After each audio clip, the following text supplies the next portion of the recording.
Good morning and welcome to the Center for Spiritual Living. Such is the nature of life that all it asks and all it wants is the opportunity to appear. You are that opportunity. So am I, and so it is. So I welcome you with the awareness and the knowledge that we celebrate you. We are here for you, and we are here because we believe in you. We believe in one power, one light, one life that's showing up in, as, and through every one of us, so that God itself, Spirit itself, life itself is being lived through you. And you have the absolute freedom and joy to choose how that life will unfold.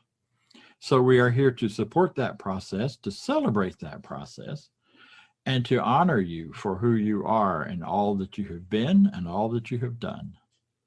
You are loved by a power greater than all of us, and you are appreciated by those of us in the Center for Spiritual Living.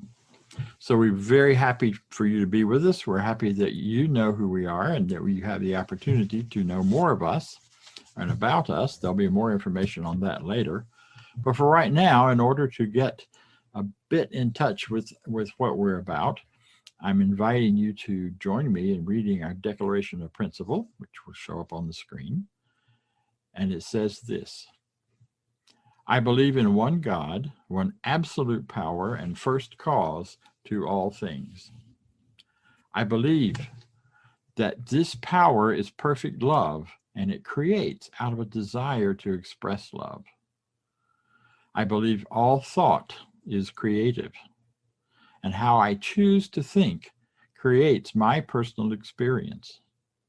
I believe in the unity of all life and the immortality of the individual soul forever unfolding. I believe in the eternal goodness, the eternal loving kindness, and the eternal givingness of God to all. And so it is. At this time, I will ask one of our practitioners to come forward and to speak to you.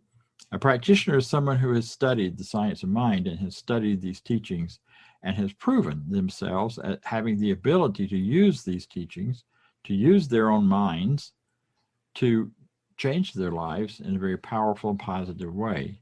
They've also demonstrated that they can do that for other people. So a practitioner is someone who's been licensed by the Centers for Spiritual Living and recognized as someone who can do that for you and can work with you. And today we have a wonderful practitioner, one of the first people I met here when I first returned to Atlanta. He's been a great support and a great teacher for me and many others. And so I introduce to you, without any further conversation, Lee Huffman. Thank you, Bob. Good morning, everybody, or good evening, or whenever you're watching this. I hope you're all enjoying the little glimpses that we're starting to get of spring all around the world. Yesterday, it hit 81 degrees in Roswell. And since we're in Georgia, the humidity was 99.99999%. Today, at least, it's raining. The temperature has gone down a bit, but it feels like spring has sprung, and we're not quite into summer yet, but we're going there pretty fast. Last night was the beginning of the celebration of Passover. It runs through next Sunday, April 4th, and this holiday has long been said to commemorate the freeing of the Israelites from captivity and enslavement by the Egyptians. It also commemorates the protection by God's hands, or Yahweh's hands, which is also known for passing over of the angel of death during the 10th plague of Egypt. It was that plague, plus the 9 others before it, that caused the Pharaoh to say, "I've had enough, please get out, I cannot fight your God any longer." And may not have been his exact words, it was like, "I give up, go away," but they were free. And I'm going to come back to the idea that, did it change Pharaoh's mind, or did it change the mind of the Israelites? But over time, there have been many quotes about this season. So I'd like to read a couple. In the 13th chapter of Exodus, in the 3rd verse reads, "Then Moses said to the people, commemorate this day, the day that you came out of Egypt, out of the land of slavery, because the Lord brought you out of it with a mighty hand. Eat nothing containing yeast." Rabbi Bradley Shabbat Artson said, "Freedom is within our grasp." And Pesach, which means Passover, reminds us that all we need to do is reach to grab freedom. Yaakov Cohen said, "This is true freedom, our ability to shape reality. We have the power to initiate, create, and change reality rather than only react and survive it." How can we educate our children to true freedom? Teach them not to look at reality as defining their acts, but to look at their acts as defining reality. When I was looking for quotes to bring to this talk, I was struck by this mixture of ancient wisdom and new thoughts by the rabbis. What we believe here in the Centers for Spiritual Living is called religious science and is part of a belief system that's called New Thought. But in reality, New Thought's nothing more than ancient wisdom repackaged to remind us who we are and where we are. For the most part, we are not enslaved or under bondage, at least not by other people.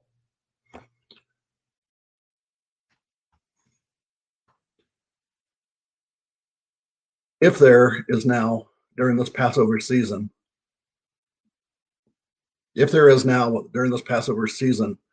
a good time to let go and get free of anything that might be in bondage to us, like our own minds, then now is a good time to do it. Our founder, Ernest Holmes, frequently said that he did not create anything related to this philosophy or this teaching. He said that he brought it all of this amazing teaching together from the philosophies and belief systems and religions and spiritual truths that he could find around the world. But one of the major contributions that I believe that he brought was called spiritual mind treatment. I'm going to do a spiritual mind treatment for all of us this morning.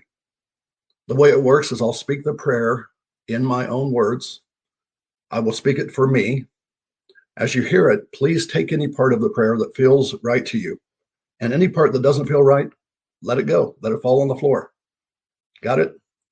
Great. Let's get comfortable. Which should be pretty easy since everybody's at home now. Let's sit up a bit, uncross your arms and legs, and be open to what Spirit has to give to you. I like to take a deep breath and let it out slowly. Get in a point of contemplation. And now I'll take another one. Please know this with me, if you will. There is only one God, one Spirit, one source of everything in the universe. God is referred to by many names, including Yahweh, Yeshua, the Christ, Spirit, Allah, God, the universe, source, and so many other names. Right now, I choose to call it source because I know that God was the source and is the source of all that is around me. In the beginning, there was nothing but source. Source was love, and it created everything out of a desire to express love. It created everything there is today out of a single thought. As we say in our reading, all thought is creative, and how I choose to think creates my personal experience. That was a gift from Source. The ability to simply think and create my personal experience, it's such a gift. Although that gift comes with a responsibility. It's a responsibility to think clearly and wisely about the personal experience I desire to manifest for myself. I know this is true. When I am clear, I know A source responds to my thought with only one phrase, and that phrase is yes, and so it is. That is how source responds. Over 5,000 years ago, the Israelites were enslaved in bondage in Egypt. Their leaders started thinking about that they wanted out. I might read the story of Exodus and think, Yahweh changed the mind of Pharaoh and he set the Israelites free. But that is not what happened. Yahweh changed the minds of the Israelites. When they believed that they could be free, they were allowed to walk away from their bondage. To me, that is the story of Passover. So today, right in this instant, I believe that I am free. I am free of poverty. I am free of pain. I am free of addictions. I am free of bad habits. That do not serve my interest. I believe, I know that I am free. Nothing can hold me in bondage any longer. Nothing can enslave me, not even my own mind. My every thought is creative.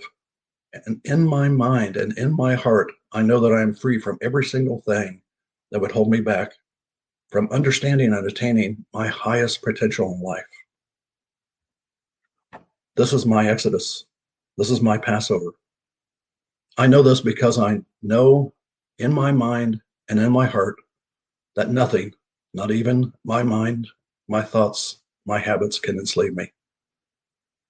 So right now, I release these words into the universe, knowing that Source hears them all and says that response that I love, yes. And together with Source, we say, and so it is. Thank you all. Isn't spring amazing? The renewal of life, new beginnings all around us. We have an amazing song that I believe you will enjoy. It is called Do What I Can by Sue Riley.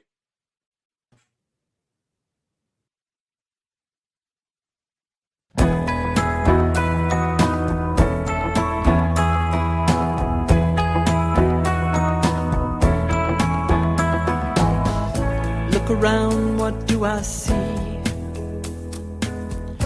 Good or bad, it's up to me.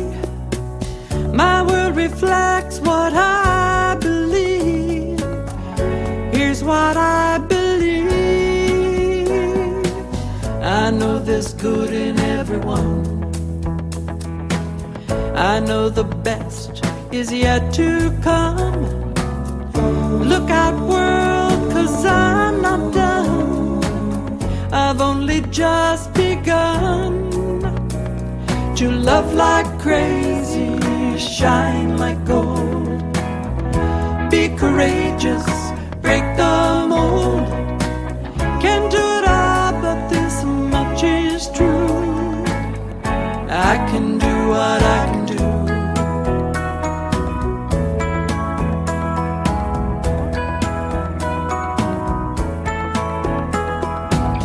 I'll choose compassion over fear.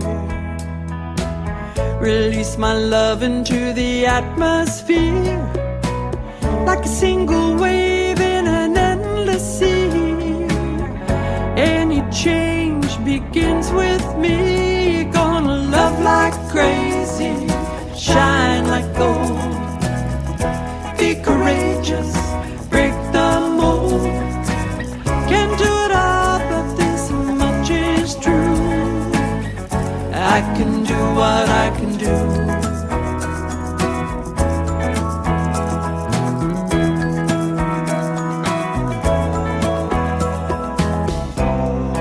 When I feel I'm all alone, I remember one drop of water smooths a stone.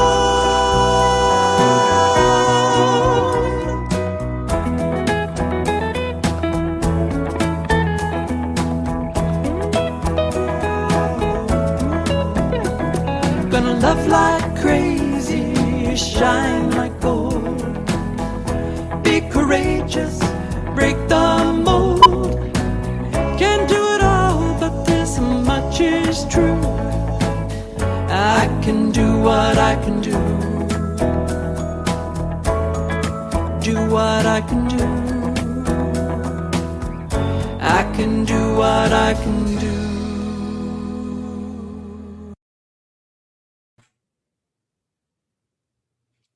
Good morning again, and welcome. I want to introduce to you our guest speaker for the day. It's Reverend Elisha Christopher, and he will be speaking to you on our topic today of continuing the transformation. In fact, it's the challenge for transformation.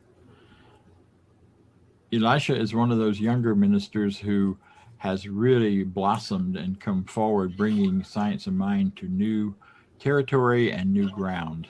He speaks our teaching in a language that in some ways is very much his own, and yet the principles underneath it and behind it are the same.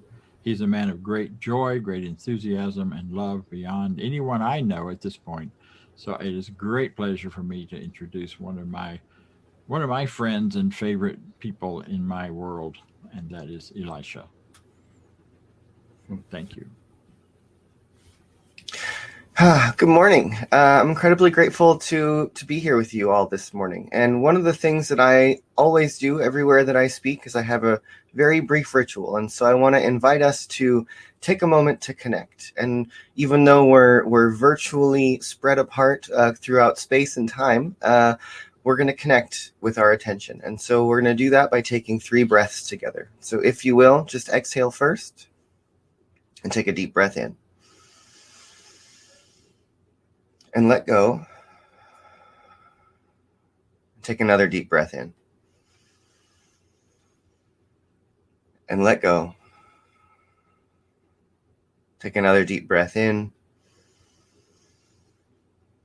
And let go.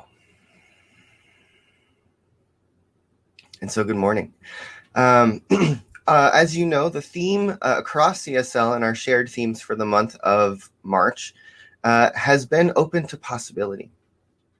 And we are moving, about to step into April. And the April theme is stepping into the unknown. And so we have this idea of we're starting with this conversation of being open to possibility, which is the invitation to then lead us to step into the unknown. And I want to start with this idea about being open to possibility, because it really speaks to something that is an incredibly important definition for me about what it means to truly practice the science of mind or religious science as I believe that Ernest Holmes intended. And that's the difference between what I call positive thinking and possibility thinking. That we have this culture that surrounds us in New Thought and Science of Mind and Centers for Spiritual Living that perhaps we think sometimes that this philosophy tells us that we are supposed to think positive, that we're supposed to keep our mind on the highest thought, that we are supposed to only look at good things, that we're only supposed to think about that which we want, and due to the nature of our attention, we can only look at the good. And I think that that's an important practice, but it's not the entire practice. I believe that invitation to only look at positive things, to only think about good things, to only think positively, can often lead us down a slippery slope that ends up in what we often call that spiritual bypass, where we just kind of smear a layer of it's all God or it's all good onto the circumstances in our lives or in the world or in our society that may actually need our attention, that may actually need our attention in a different way than just looking for the highest thought. And so I've been saying for the last year that I actually have been coming to believe that science of mind, that the invitation that Ernest Holmes gave us is not to think positive, but to think into what is possible. That possibility thinking is actually the deep power that we have in this philosophy that we call science of mind. You know, we have this process called visioning that perhaps you've been talking about over the course of the month. I know that in many of the centers that I've been participating in, the practice of visioning has really been sort of the the discussion point that we've been moving throughout this month. And the first part of visioning is that process of asking that question: what is the highest divine idea that is seeking to be expressed in my life or in this situation or in whatever it is that's unfolding around us? And in that highest idea, really what we're looking for is the greatest possibility. That from where we are now, from this circumstance, from this moment, with all of the possible choices that are laid out in front of us, knowing that every choice we could make leads us down a different path, what is the greatest outcome that could come from this moment based on the next choices that I make, based on the next thing that I choose to look at? And if we recognize that possibility thinking, that seeking the highest divine possibility is different than just thinking positive or looking for the good. Because, my friends, I don't know about you, but for me, in the last, year and a half, as we've all waded through the experience of 2020, of our global and national politics, of all that has been happening in our world, there's been so much that has come up to really be embraced by our awareness and our attention that we can't just label as being all good and all God. That yes, we believe that it is all good, that there is a power for good in this universe that is greater than we are, that is driving and moving and evolving all things. And there is also the conditions of the world. There is also the manifestations of our collective consciousness that actually need our attention. That if we actually want to see something change, if we actually want to find that highest possibility and move towards it, I believe that in a big way, it's incredibly important for us to first acknowledge where we are, acknowledge the starting point, and then recognize the choice points that then expand out from there. You know, we say that energy goes where attention goes, that what we think about comes about, that the things that we focus on grow and become more available to our awareness, more available to our perception. I often say that the science of mind process is about engaging feedback loops, that there's a constant feedback loop between what we think and what we believe, and what we see and what we perceive. And that our thoughts set up our expectation for what we're going to experience. And then when we experience that, it validates those thoughts. And as that process continues, we hone our awareness to continuously choose the world, the reality, the experience that's right in front of us. I've heard it said that, and I forget, it's either the original Greek or the original Latin, but the root meaning of the word decide means to eliminate all other options. Now think about that. If we live in a universe of infinite possibilities, of all choice, if there's a fractal of a multiverse shattered out in every direction around us, and anything is possible, infinite possibility exists within God, within the universe, within our consciousness. But as soon as we decide, as soon as each one of us makes a decision, as soon as each one of us makes a step, as soon as we make a choice, as soon as we move in a direction, as soon as we say yes or no to anything, we eliminate all other possibilities. And the one that we have claimed is the one that is right in front of us. And so there's this game of choice, this game of attention, this game of interaction with the universe that actually invites a deep and powerful choice and focus of our individual awareness. And in the visioning process, we always start with this question: what is the highest divine idea? What's the big picture? What is the greatest outcome that could come from this? But then you move through this process of asking a series of questions, and then we land on, what must I commit to? What commitment must I make to this vision, to this highest possibility, and how can I begin to make a movement towards it? And in making a movement towards it, we draw it towards us. Because as we know, that which we seek seeks us. I love to say that the universe is delightfully interactive. And as soon as we start to move towards an idea, that idea starts to move towards us. And I think it's incredibly important for us to engage this idea of looking for the highest idea and maintaining a vision and a course that's calling us, but also recognizing that there's action that's needed. Ernest Holmes taught us, treat and move your feet. Look for the highest idea. Do your mental practice, but engage. And it's the interconnection of our focus and our activity that is the true recipe for creation and for manifestation. And I have to say that in order for us to ever get to this vision that we in Centers for Spiritual Living as a global organization have been holding, that our vision is of a world that works for everyone. That's our vision. That's what we're working for. That's what we're here for. That's what we're all about. And then we look at the world. Clearly, it is not working for everyone. That is everything that we have seen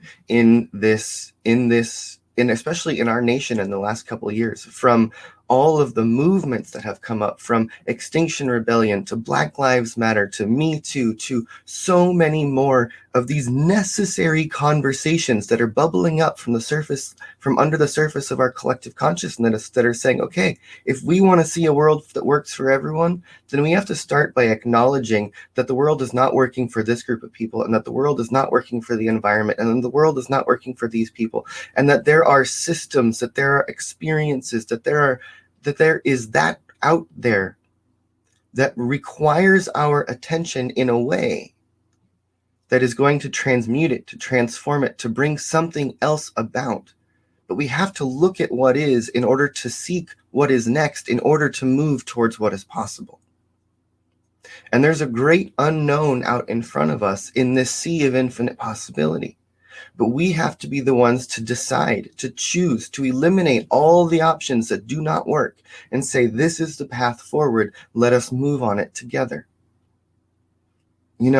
I have always recognized that there is racism in the world. And for much of my life, I thought it was something that existed in other people, that existed out there.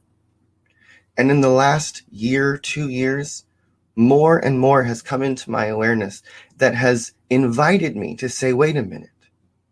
Perhaps this idea that systemic oppression, that systemic racism, that this deep mental virus in our world actually exists. But it's not just out there. First, I have to accept, yes, it's out there. But then if I ever want to see anything change, it has to change in me in order for it to change in the world. And so there's a point in this conversation where then I had to embrace the fact that through my education, through my upbringing, through my privilege, through my choices, through my interaction with the world, that in some way I am responsible for this thing that I have seen out there, that there are ways that I have perpetuated it. There are ways that I have gained from it. There are ways that I have seen it and not done anything. And then I have to embrace the fact that if I want to see that thing out in the world change, then I have to first find where the threads and the cords and the roots and the pieces of it exist in me, so that I can begin to do the deep work and the deep questioning and have the conversations to then not only embrace the fact that it exists in me, but begin to seek to practice, to embody a different way of being, to embody what it means not to just acknowledge systemic racism, but be a person who is actively anti-racist, to be someone who is standing up against oppression, saying, you know what, there is a vision of a world that is calling me, where everyone is where we see the beauty and the love and the truth that exists in each person. But that can't just be a high and lofty ideal. It has to be something that informs my choices and how I stand up in the world and who I stand up with and for. And that when I seek to continuously embody an idea, to embody, not just embrace, but let it in, to seek to do the work, to make the change, I can eventually become a different point of creation than I was before. But that we have to recognize what is out in the world that's not working. We have to embrace the fact that we each have something to do with it. We have to embody whole new ways of thinking, whole new ways of doing, whole new ways of being, so that we can then become the change. We can become a new way of being. We can become the people who are choosing who are deciding what the culture is, what our values are, what the world is that is emerging in front of us. And in that process, there's a commitment necessary. We have to commit to our desire for transformation. We have to commit to finding our piece of the puzzle, our way of participating. Because so often I find that for myself, for many, many years, for many people that I meet around our communities, we think that science of mind is something that we can practice passively, that we can just think good thoughts, that we can repeat affirmations, that we can show up in our community on Sunday and that our life is going to change, that the world is going to change. And it's not going to happen through passive attention. Creation happens through focus. Manifestation happens when our entire soul, our entire body, our entire being, our entire willingness is engaged in participating with a whole new way of being, with being a living act of transformation and change and movement forward. That when we wholly embrace this mind-body system as an agent and an agency and a possibility for creation and for the divine will to move through each one of us, something radical shifts. But we have to be deeply committed to our change, to our transformation, to our vision. But that vision has to be compelling. We need to be seeking the highest idea. We need to be looking for the greatest possibility as often as we can, so that we have a guiding light.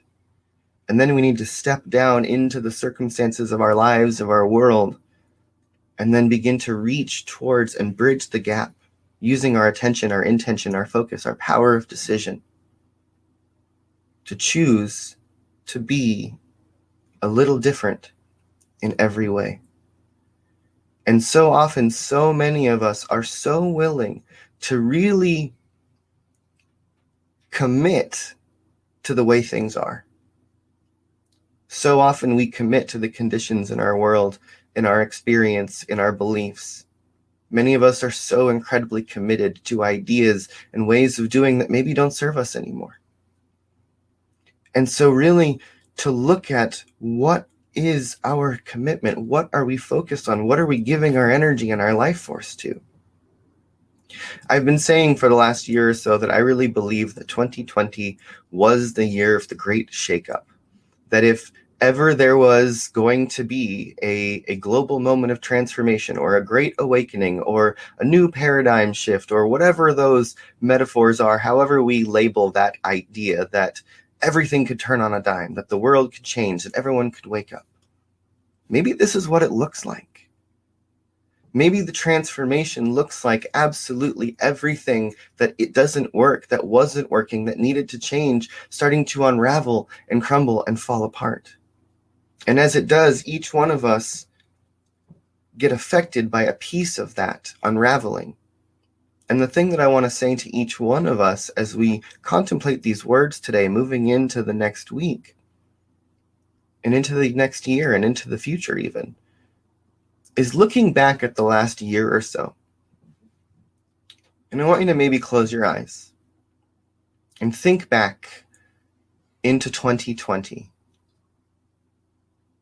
That there was COVID, that there was self-quarantine and isolation for so many of us, that our national politics were in a state of chaos, that the awareness of systemic racism and oppression and so much hurt and pain in our world got brought up to the surface. So much has risen up in the last series of months to be seen, to be felt. And I believe that for each one of us, in the last year or so, something has been stirred up in us powerfully, potently. And I want to invite you to think about, what is the one issue? What is the one thing? What is one thing in your life, in your world, one circumstance? Is it maybe something personal, something inner, something in our society, something in the world that has been activated in you? And whether it's look for the thing that has been activated the most. Maybe it's a passion, maybe it's a joy, maybe it's a love, but maybe it's a pain or an irritation or a frustration. but each one of us, I believe, something has been moved in us in the last year or so. And that the invitation is whatever has triggered you the most, whatever has activated you the most, whatever has awakened you the most, that's your thing. That's your thing to look at. That's your thing to work on. That's your thing to commit to saying, you know what? The thing that has been moved in me the most is the thing that I will begin to pay the most attention to. And begin to ask into it, what is the highest idea? What is the greatest possibility that could come from this moved energy? And begin to contemplate it, begin to ask into it, begin to use this visioning process of asking, what is the highest divine ideal? What is the greatest outcome seeking to be? What could come from this? What must I accept? What must I release? And what must I commit to? In order to not just acknowledge that the issue is out there, but to embrace the fact that I could make it, I could make it different, that it might exist in me somewhere. And then to embody a new way of being so that we can become the agents of change that we wish to be, that we wish to see, that we wish to awaken in the world. Let each one of us be the place where the paradigm shift happens, where the second coming awakens, where a new world emerges. Let each one of us be a place where a world that works begins to show up. Because we're looking for it, we're willing to see it, we're willing to ask into every situation, what could come from this? And seeking those possibilities, asking those questions. And ever so slowly and intimately and beautifully, we are drawn into the unknown by spirit, towards the greatest outcome for all. But I believe on a deep and profound level, my friends, that it requires each and every one of us to wholly focus on how we can participate in the change. And so I invite you to feel that place in your soul, in your heart, in your life, or in the world that seems to be the most activated right now by the circumstances, by that which is actually physically happening in the world, in your world, in our world. And find the one thing that truly is alive in you. And ask today, how can I commit? How can I decide to eliminate all other options other than the greatest outcome? And today begin to move towards it. One step, one choice, one action. And so if you will, my friends, I invite you to take a deep breath in. And let go. If it's comfortable, I want you to close your eyes. As we breathe into the awareness that indeed there is only one thing happening, that there is one consciousness, that there is one life force, that there is one infinite presence that is living and breathing throughout the entirety of the universe, that there is indeed a power for good that is greater than we are. And my friends, I invite us this morning to remain in the awareness that indeed each one of us is being breathed by the universe, that each one of us is being lived by God, that the divine mind itself is focusing itself through each one of our intention, through our attention, through our decisions, through all that we are and all that we do. The spirit of life is channeling itself into this world. And so let us use the power of our decision making, the power of our attention, the power that we have to look at that which has been activated within us, to see that which has been moved or disturbed or awakened, to find our deepest pain or our greatest joy, and to commit to moving into it, seeking the highest possibility, the greatest outcome, to seek the next step. That what is it that I must do in order to commit to what is possible, so that we can be led into the unknown, so that each one of us can be a place where the highest outcome reveals itself in this world. Let us find that in this moment we can be grateful. We can celebrate that the Spirit of the living God, that the powers of the universe themselves are coursing through our veins. Let us remember that there is indeed a power for good in this universe that is so much greater than we are, that it truly is that which lives and breathes and moves and evolves and unfolds all things and yet it is who we are. And so let each one of us be a place where God shows up in the world and where creation is happening on purpose. Let us surrender to this power for good and let it move us in every way, in every day. And so it is. Thank you, my friends.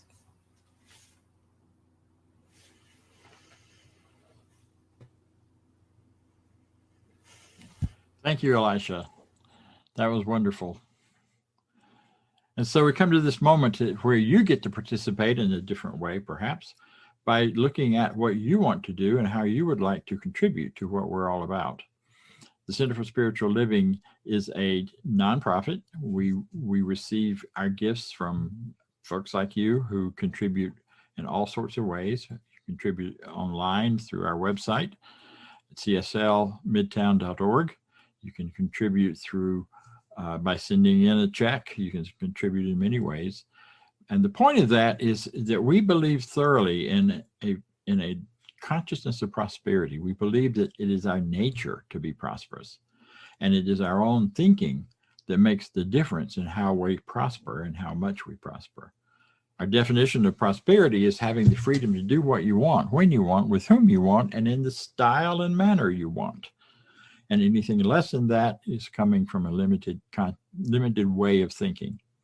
So what I'd like to invite you to do is to contribute even more to your consciousness, to your prosperity, because given what we pay attention to, that's what we know expands and grows. So I invite you to pay attention to where you put your giving and your funds, and if that is appropriate for you, that we are included in that. So I'd like to ask you to join me in our affirmation of prosperity. That this is an affirmation of your prosperity, regardless of how you are living or where you're putting your money. So I invite you to read along with me as I share this. I live in a universe of abundance. As I freely and joyfully give, I join in the divine flow. And all that I share with life returns to me multiplied abundantly. And so it is. Thank you very much. We have some announcements because there's a lot going on for Center for Spiritual Living at this time. We are coming up this next month on a brand new theme. That theme is stepping into the unknown. This has been something dear to my heart for a while as we have transitioned and managed this huge change that COVID has brought for all of us and for all of our organizations. So stepping into the unknown and looking at how we do that and what grounds us in our lives as we step into the unknown is what our next month's talks are going to be about. And next Sunday will be Easter Sunday, and the talk will be entitled The Path Less Traveled. I'll be back with you then and enjoying that time with you to share. On Tuesdays every week, at noon, we have a spiritual empowerment session. This is an opportunity to take common everyday challenges and problems and apply spiritual solutions to them. And we do this in a conversational situation with anonymity. Nothing's recorded. It's all done in privacy. And I invite you to consider joining us at this same Zoom link on Tuesday at noon. Our next event after that is Wednesday night at 7 o'clock. We have our Wisdom Wednesdays continues, and that will be led by myself, and I will be doing the third in the series on visioning. If you haven't attended the first two, you are very welcome to the third. Each one stands alone in its own way and kind of builds as it goes. This week's is the practice, visioning the practice, and we'll dive a little more deeply into the how of it, as well as to do a visioning time together on that call. I want to thank all of our practitioners. They are the backbone, the strength, the foundation of the spiritual community called Centers for Spiritual Living. You already saw Lee today, and you'll see others in the future. You can be in touch with one through our website, cslmidtown.org, or those who are on the call or on Zoom right now, at least are putting their information on and putting it up. So feel free to call them, reach out with them by email, and get the needs that you are feeling met by one of them, because they are pretty amazing people. They know what they're doing. Highly recommend. So thank you to everyone who's participated today, to all that this has been about. And I'm just so grateful that you've had this opportunity and have made yourself available to it, because there's always room for a better idea and an inspiration and a greater feeling. So as we close with our affirmation of life. And it goes like this. I leave this place now knowing something better than I knew before. I go forth into the world with a heart full of love and a mind full of good sense. I look at the world in a greater way, knowing that I have within me everything I need. I always get stopped on this one. Knowing that I have within me everything I need to create the life I desire. It's time to do a talk about that. I give thanks for this understanding, and I am grateful for the spirit of life that lives through me. And so it is. Have a wonderful week. See you next week.